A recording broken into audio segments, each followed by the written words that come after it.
এই মুহূর্তে জাতীয় স্টেডিয়ামে আছেন সহকর্মী মাহবুব রিমন এবং সাব্বির মিথুন। শুরুতেই যাচ্ছি রিমনের কাছে।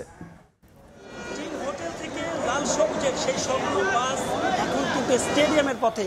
যেই স্বপ্ন, যে ম্যাচের জন্য আকাঙ্ক্ষা, উৎকণ্ঠা, উদ্বেগ এবং যে ম্যাচের জন্য এত অপেক্ষা, সেই ম্যাচ শুরু হতে মোটে আর 2 ঘন্টা বাকি রয়েছে। দর্শকদের কথা বলছিলাম, সকাল থেকে কিছুক্ষণ আগে এক পশলা বৃষ্টি হয়ে গেছে, যেন স্বস্তির বৃষ্টি। সারাদিন তীব্র তাপপ্রবাহ ছিল, প্রচণ্ড গরম ছিল। দর্শকরা কিন্তু আজ গেট খুলেছে 3টার সময়, কিন্তু তার আগেই কিন্তু তারা চলে এসেছিলেন এবং সেই এক পশলা বৃষ্টি যেন দেশের ফুটবলের কথাই বলে দিচ্ছে। দেখতে পাচ্ছেন লম্বা লাইন টিকিট নিয়ে, এটা আসলে তৃতীয় লাইন। এর আগে আরও 2টো ধাপ পার হয়ে তারপরে দর্শকদের আসতে হয়েছে এবং তারা অপেক্ষা করছেন। তারপরও তাদের চোখে মুখে কিন্তু একটা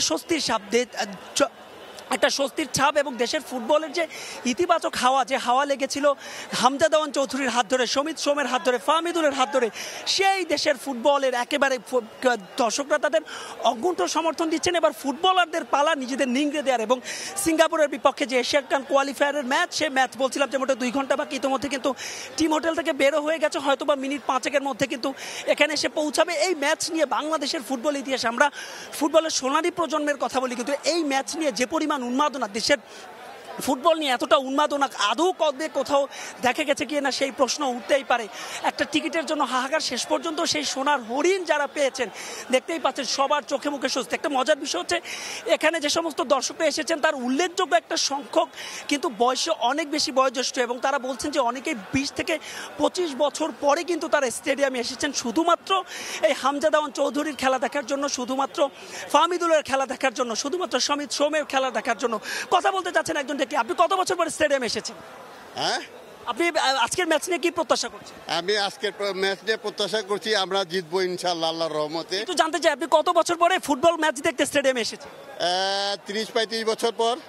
মানে যে এইবারে যে পরিবর্তন এসেছে, এই জন্য আমি আসছি, কারণ এখন যে পরিবর্তন আসছে, পরিবর্তনে উপভোগ করার জন্য আমরা এখানে আসছি। অনেক অনেক ধন্যবাদ। যেমনটা বলছিলাম যে এখানে অনেকেই 35 বছর পরে এসেছেন এবং দর্শকদের কথা বলছিলাম। জানেন যে ঈদের ছুটি চলছে, এই ছুটিতে ঢাকা কিন্তু একেবারে ফাঁকা। তবে এই গুলিস্তানে জাতীয় স্টেডিয়ামের এলাকায় আসলে আসলে বোঝা যাবে না, মনে হবে যে ঢাকার 5টা কর্ম যে ব্যস্ত দিন সেই দিনের মতো। অর্থাৎ যে পরিমাণ দর্শকদের উন্মাদনা, যে পরিমাণ এই ম্যাচ নিয়ে দর্শকদের হাইপ, সবকিছু দেশের ফুটবলের যে একটা নবজাগরণ, ক্রিকেটের ব্যর্থতার ভিড়ে, সেটা কিন্তু একেবারে ভিন্ন।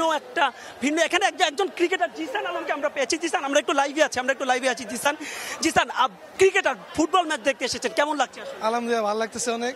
এই রবির ম্যাচ আছে, কিছু বলেন ভাই। জিসান, কি প্রত্যাশা করছেন? না, ইনশাল্লাহ জিতবো, ভালো খেলবো, এটাই প্রত্যাশা নিয়ে আসছে। অনেক অনেক ধন্যবাদ আপনাকে জিসান। কথা বলছিলাম ক্রিকেটার জিসান আলমের সঙ্গে। শুধু জিসান আলম নয়, নুরুল হাসান সোহানকে আমরা একটু আগে দেখেছি, আমরা অনেক ক্রিকেটারকে দেখেছি। অর্থাৎ দিন শেষে আসলে বাংলাদেশের খেলা, দিন শেষে আসলে গণমানুষের খেলা, ফুটবলটাই আসলে বাংলাদেশের খেলা। এবং মানুষের যে রন্ধ্রে রন্ধ্রে ফুটবলটা কতটুকু মিশে আছে, ইউরোপিয়ান ক্লাব ফুটবলের কথা বলি, রাত জেগে বাংলাদেশের মানুষ ফুটবলকে সমর্থন দেয়।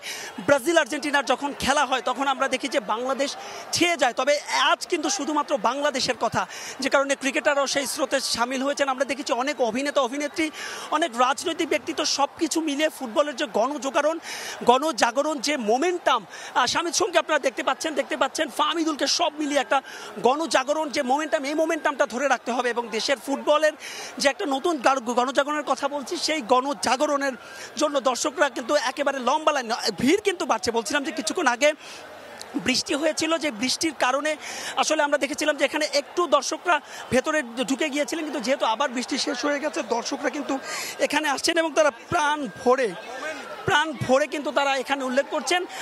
ক্রিকেটারদের যে বহনকারী বাস, সেই বাসটি আসলে এখনো স্টেডিয়ামে এসে পৌঁছায়নি। হয়তোবা আমরা যতদূর শুনতে পেরেছি, হয়তোবা মিনিট 2 বা 3-এর মধ্যে এসে এখানে পৌঁছাবে, এখন পর্যন্ত এসে পৌঁছায়নি।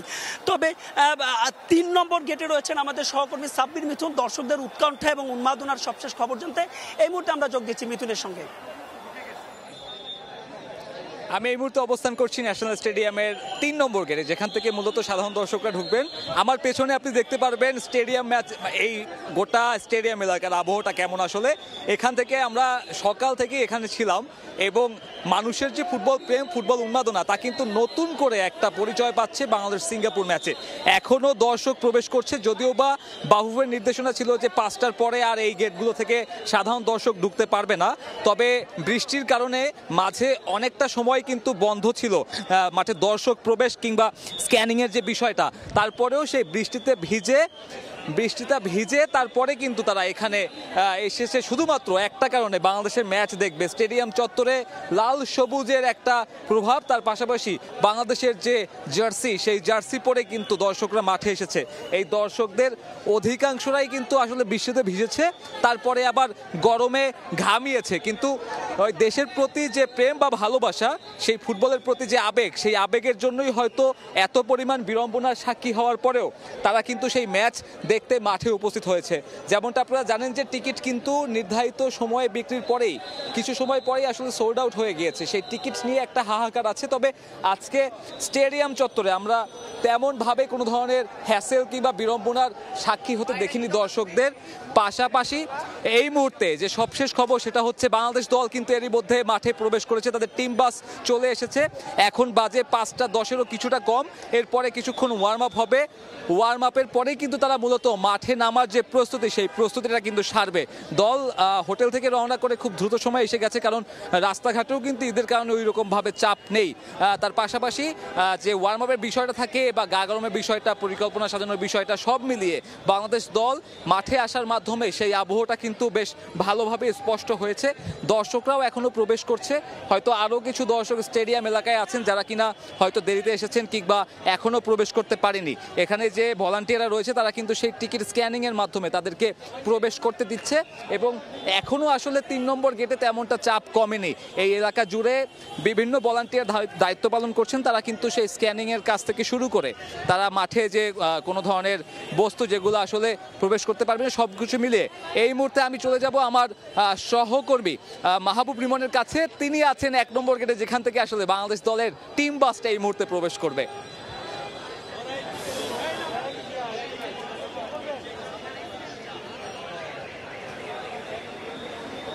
সেই স্বপ্ন বাস, অর্থাৎ ফুটবলারদের বহনকারী সেই স্বপ্ন বাস ইতোমধ্যে কিন্তু স্টেডিয়ামে এসে পৌঁছেছে।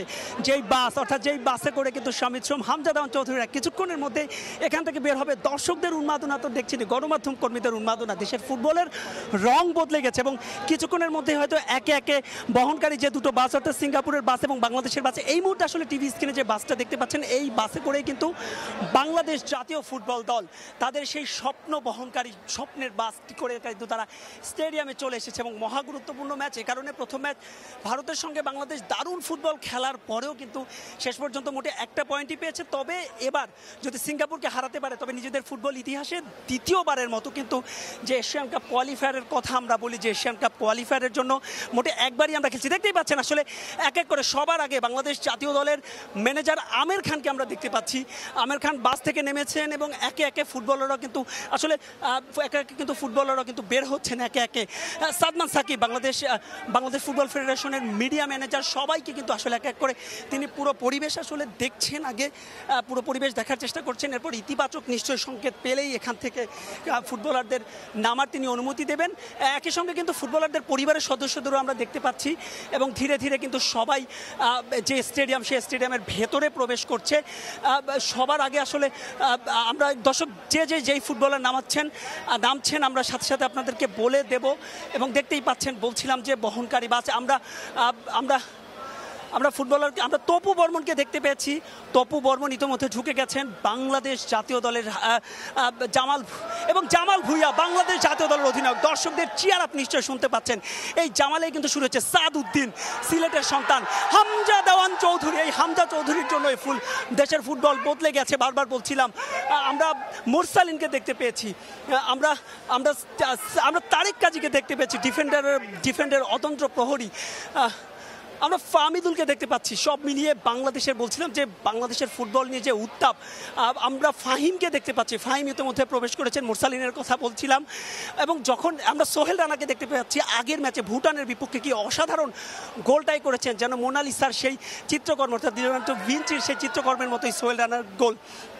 সবাই মিলে আজকের যে বাংলাদেশ দল বদলে যাওয়া ফুটবল এবং সাদউদ্দিনের ভাইকে আমরা দেখতে পাচ্ছি, অর্থাৎ সবাই কিন্তু একে একে একে প্রবেশ করছেন এবং যখনই কোনো ফুটবলার ভেতরে যাচ্ছেন যারা দর্শকরা রয়েছেন তারা কিন্তু চিয়ার আপ করছেন এবং চিয়ার আপ করে তাদেরকে আমরা রাকিবকে দেখতে পেয়েছি আগের ম্যাচে কি দুর্দান্ত ফুটবলটাই না রাকিব খেলেছেন এবং বাংলাদেশের উইংয়ে অন্যতম স্বপ্ন সারথি এই রাকিব, সব মিলে সব ফুটবলাররা প্রবেশ করেছেন। ইতিমধ্যে সব ফুটবলার আসলে মাঠের মধ্যে প্রবেশ করেছেন, কিছুক্ষণ পর সেখানে ওয়ার্ম আপ করবেন এবং ওয়ার্ম আপ শেষে হয়তো সেই মহারণ অর্থাৎ 7টার সময় যে বাংলাদেশ সিঙ্গাপুর ম্যাচ, যে ম্যাচকে বলা হচ্ছে বাংলাদেশের ফুটবল ইতিহাসের অন্যতম স্মরণীয় ম্যাচ। বলছিলাম যে মোটে একবারই বাংলাদেশ এশিয়ান কাপ কোয়ালিফায়ার খেলেছিল, এরপর কিন্তু আর বাংলাদেশ কখনোই এশিয়ান কাপ কোয়ালিফায়ারের যে বৈতরণী সেই বৈতরণী পার হতে পারেনি। এবার বাংলাদেশের গ্রুপের যে 4 দল সেই 4 দলই কিন্তু একটা করে পয়েন্ট রয়েছে। তো এই ছিল আমার কাছে বাংলাদেশ ফুটবল দলের সবশেষ আপডেট আসার।